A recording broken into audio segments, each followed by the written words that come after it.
Welcome back to the deep dive. Today, we're doing something a little bit different. We're going to look at a specific trade, a specific moment in market history that I think teaches us everything about the difference between narrative and fundamentals. We are turning the clock back just a little bit to early 2025. Which, in the high-speed world of AI, might as well be a decade ago. It really, really feels like it, but I want to set the scene for you. You have to remember the mood on Wall Street regarding Google back then. It wasn't just cautious. It was, well, it was grim. Oh, it was bleak. The narrative was everywhere. AI is the asteroid, and Google is the dinosaur. Exactly. We were looking at charts that showed this massive divergence. The investment community was, they were convinced that generative AI was an existential threat to Google's entire business. And we're not talking about a side project here. We're talking about Search, a $200 billion advertising franchise. The crown jewels. The crown jewels. And for the first time in maybe 20 years, it looked like it was all about to just, poof, evaporate. Right, and the story was so seductive. And frankly, as a reporter covering this, it was easy to believe. Of course. You had this idea that the 10 blue links we've all used since the late 90s were just dead. Obsolete. Why click through a list of websites when a chatbot can just give you the answer? And if nobody clicks, Google doesn't sell ads. Game over. That's it. And the market priced that story right in.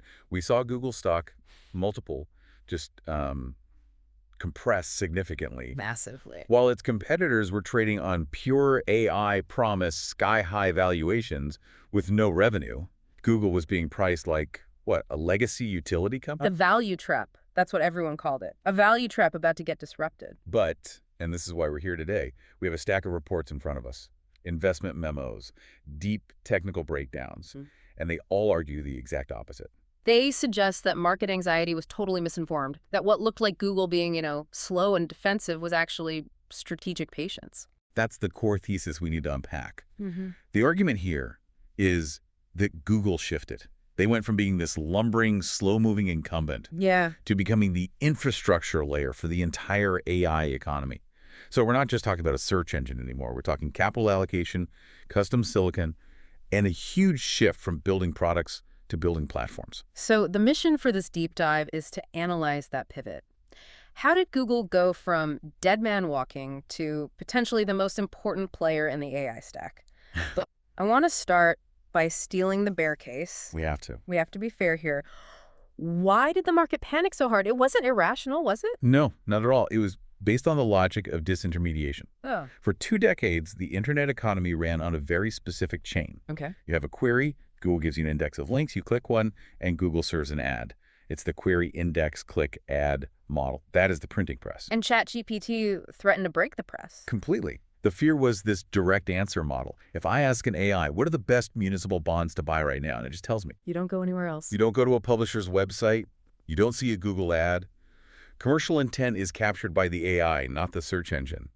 And that threatened to destroy the unit economics of the web as we knew it. So it cuts out the middleman, and Google is the world's biggest middleman. But it wasn't just the mechanics, was it? It was the vibe. OpenAI felt different. It did.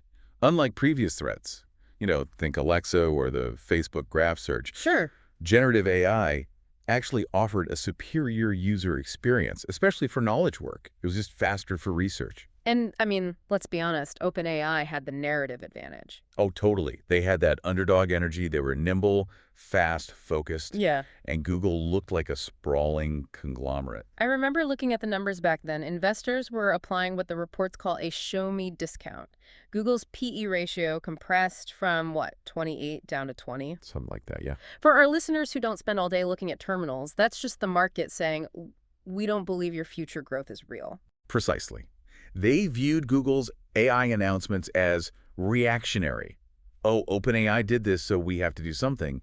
It didn't look like leadership. It looked like panic. Okay, so that was the fear. The bear case was, Google's the next Kodak.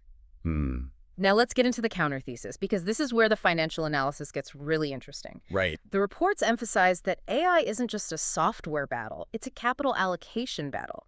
So why couldn't the startups just outrun Google? This is where you have to look at the balance sheet. This is the capital allocation problem. Google generates over $80 billion a year in free cash flow. 80 billion. They're sitting on over $100 billion in cash. They can self-fund their R&D indefinitely. But wait, OpenAI raised billions. Microsoft gave them a massive check. Why does Google's cash matter more than Microsoft's cash in OpenAI's pocket? Because of the strings attached. It's different. Startups are dependent on external capital. Even OpenAI, with all its hype, needed that massive $10 billion injection from Microsoft. And that comes with conditions. Exactly. Punitive funding structures, capped profits. Google doesn't have those constraints. They don't have to ask permission to spend $10 billion on an idea. And the report mentions that frontier models are costing $100 million, maybe soon billions, just to train. That's the barrier to entry. We are entering a phase where the cost of poker is just skyrocketing. Google can absorb a billion-dollar mistake. For a startup, that's an extinction-level event. Okay, but the capital moat is just one part of it. The real weapon, according to these sources, is the infrastructure. Vertical integration? You're talking about the chips, right, the TPUs. I feel like we hear about TPUs constantly, but I want to stop and actually explain this. Why does it matter that Google makes its own chips? Okay. Everyone else uses NVIDIA. NVIDIA makes great chips. Why isn't using the best chips the winning strategy? It comes down to the difference between general purpose and specific purpose. NVIDIA's GPUs are incredible, but they are designed to do everything: gaming, crypto, graphics, and AI. The jack of all trades. Exactly. Google's tensor processing units, TPUs, they've been building them since 2015 for one thing and one thing only. Which is? Matrix multiplication. Okay, matrix multiplication. Break that down for us. Why does that specific math matter to the bottom line? Because that is all AI is. Yeah. I mean, at a fundamental level, these large language models are just giant spreadsheets of numbers being multiplied against each other to find patterns. That's the math. And TPUs are designed to do only that math, extremely fast and with way less energy. So if I can use an analogy here, NVIDIA is like a Ferrari. It's fast, it's amazing, but it's expensive to rent. Yeah. Google built a fleet of semi-trucks that are boring, but designed specifically to haul this one type of cargo. That's a perfect way to put it. And the economics of that are just brutal for competitors. How so? It's the difference between training and inference. Training a model is a massive one-time cost. But inference, actually running the model every time someone asks a question, that is an internal cost. Right, the meter's always running. Always. Every single time you ask a chatbot a question, it costs compute power. And if Google's custom chips let them deliver that inference at, say, 40 or 50% lower cost. Than a competitor renting NVIDIA chips. Right. Then they can underprice the entire market. They can afford to run loss leader experiments that would bankrupt anybody else. That makes perfect sense. It's like owning the power plant versus renting a generator. You can leave the lights on a lot longer. And speaking of power plants, there's the energy efficiency angle. Google's PUE power usage effectiveness is 1.10. The industry standard is 1.57. That sounds small, but at scale. At hyperscale, that efficiency saves hundreds of millions of dollars. It's a structural cost advantage that isn't sexy, but it shows up directly in the margins. Okay, so they have the money, they have the hardware moat, but you still need a strategy. You can have the best factory in the world, but if you're making a product nobody wants, you still go bust. Absolutely. The reports talk about a pivot from product to platform. And this is the critical strategic shift. Everyone was watching for Google to build a ChatGPT killer, a destination website where you go to chat. Right. But Google decided not to play that game. Instead, with Gemini 3, they focused on ambient AI. Ambient AI. That sounds like marketing speak. What does it actually mean for the business? It means they aren't trying to build a destination, they're building a substrate, a layer. Okay. Gemini is embedded in Search, in Workspace, in Android, in YouTube. You don't go to Gemini. Gemini is already where you are. That solves the user acquisition problem, doesn't it? OpenAI has to spend millions on marketing to get people to even download an app. Exactly. It eliminates the cold start problem entirely. Google has over 3 billion users. They don't need to convince you to sign up for a new account. They just upgrade the features in the apps you already use every day. And I imagine the lock-in is pretty powerful. Immense. I mean, think about the switching costs. If you use Gemini to draft emails in Gmail, summarize videos in YouTube, and analyze data in Sheets. It's not just canceling a $20 subscription. No, it means leaving an entire ecosystem that holds your digital life. The strategy is, don't be ChatGPT. Make AI inescapable within the applications users already live in. I want to touch on the tech for a second. The report mentions Gemini 3 being multimodal first. Again, sounds like buzzwords. Why is that a big deal? It matters because of how humans actually work. Most early models were text-based, and then they kind of bolted on vision or audio later. It was like Frankenstein's monster. Stitched together. Right. Gemini was designed from the ground up to process text, video, audio, and code simultaneously.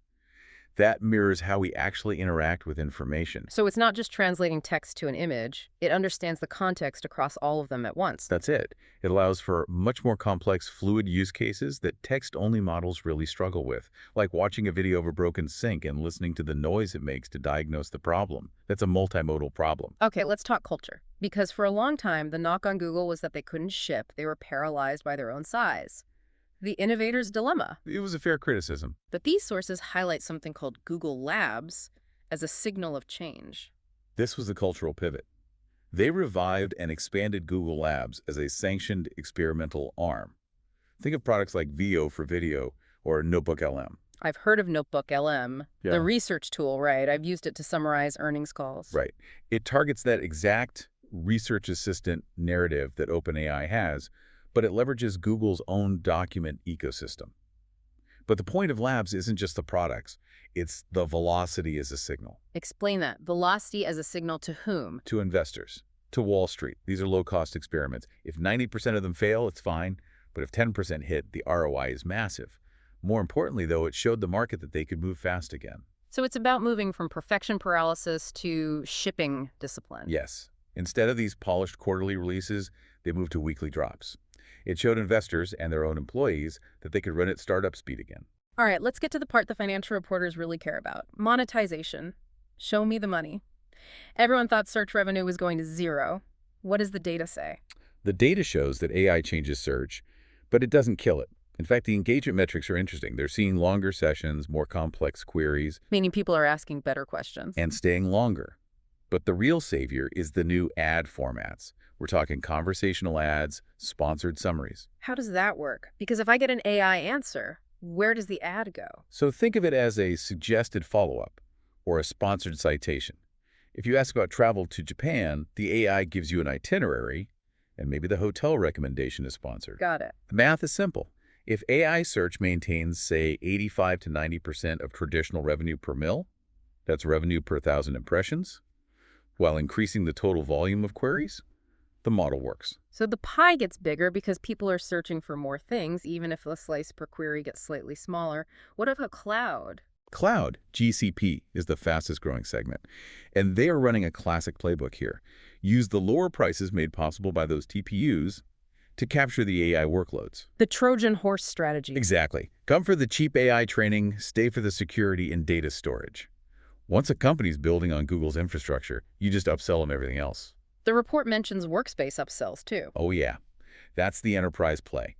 If you can charge $30 extra per user for AI features in Workspace Duet AI helping you write docs, that could add $10 billion annually to the top line. That's not pocket change. That's a whole new Fortune 500 company, just an add-on revenue. It highlights the diversification. Google relies on ads, yes, but also cloud, subscriptions, hardware. Contrast that with OpenAI, which relies so heavily on a subscription model that is, historically quite fragile. That brings us to the head-to-head, Google versus OpenAI. The reports frame this as product versus system. That is the defining distinction. OpenAI has a product, ChatGPT. It's a great product, don't get me wrong. But Google has a system. Search plus cloud, plus Android, plus chips, plus YouTube. Resilience versus fragility. Exactly. OpenAI needs to monetize immediately just to survive. They have huge burn rates. Google can subsidize AI losses with search cash flow for years if they need to, just to win market share. Like Amazon did with AWS. Precisely. It's the same playbook. And the what-if scenario. What if OpenAI gets unlimited money? Let's say Microsoft gives them $50 billion tomorrow. Does the thesis break? I don't think so. Even then, they lack the distribution points. They don't have 3 billion users logged in by default. Products can be replicated. Systems compound. That's the real moat. So for the investors listening or just anyone trying to figure out where this is going in 2025 and beyond, what should be on their watch list? If I'm looking at Google's next earnings report, what are the 3 lines I need to highlight? Okay, you need to watch the fundamentals to see if this thesis holds up. First, search revenue. Is it stable or growing? 5 to 10% year over year is the target. If it starts declining, the bear case is back on the table. Okay, search revenue. Number 2. GCP growth. Look at Google Cloud relative to AWS and Azure. If Google is really winning the AI infrastructure war, GCP should be accelerating faster than the others. And we should keep an eye on how much they're spending, right? CapEx versus free cash flow, this is crucial. You want to see disciplined investment. CapEx will grow, that's a given, they're buying chips. But free cash flow needs to remain stable. And margins. Watch the margins like a hawk. If those TPUs are as efficient as they say, margins should hold up even as inference scales. If they compress, it means the custom chips aren't the silver bullet they claim. And I'd add, listen to the management tone. Are they sounding defensive or are they playing offense? Yes, exactly. Are they protecting search or expanding the total addressable market? That language matters. It really does. So let's wrap this up. We started with the death of Google, and we've ended up with Google as the AI infrastructure layer. The market asked, can Google survive AI? But looking at these reports, the real question seems to be, can anyone build a profitable AI business without Google's infrastructure? That is a powerful reframing. AI didn't break Google's model. It just expanded its surface area. They didn't chase the wave, they absorbed it. Here is a final thought for you to chew on. The report suggests the risk-reward here is asymmetric. The downside case is Google trading at 20 times earnings with stable cash flows. Basically a value stock. Right. The upside is becoming the utility company for the entire AI economy. It's a compelling setup.